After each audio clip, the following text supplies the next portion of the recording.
So for the post-reflection for learning and development, so one of the points that I took from that lesson was that change during college, and this is affecting the cognitive and intellectual development. Yes, there is a change during one's time in college. If one student goes to college for 1 year, they expect, or they usually will experience a 4% increase of intellectual and cognitive development, whereas if someone were to be at their institution for 4 years, maybe plus, they're expected to have an 18% increase in that change. And so I think it's really interesting because at least when I was in high school, college was the rant and rave, probably like elitist, because a lot of my white colleagues were the ones that generally just kind of knew like they were going to college and they knew where they were going, and it was all fine and dandy. They already had everything laid out, or at least it seemed that way. And so then when I think about the individuals who might have gone to LLC, which is our Lake County Community College,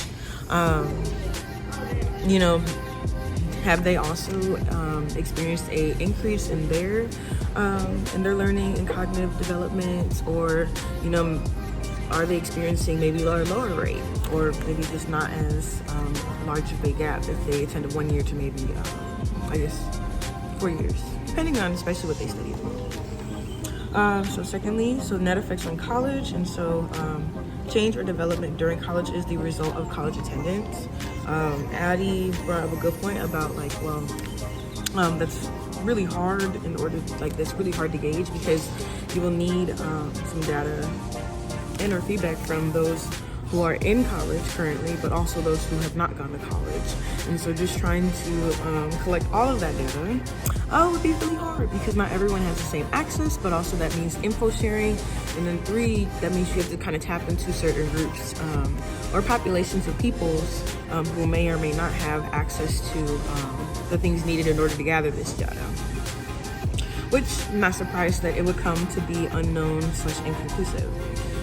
Third, the most developed critical thinkers are the ones who are most equipped to pick apart prejudice and microaggressions on campus.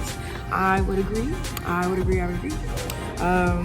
It's been a great time here at Missouri State, because I've even experienced myself growing and developing, just as we've gone through our own issues as an institution, being a part of some of the protests and standing activities in order to promote change.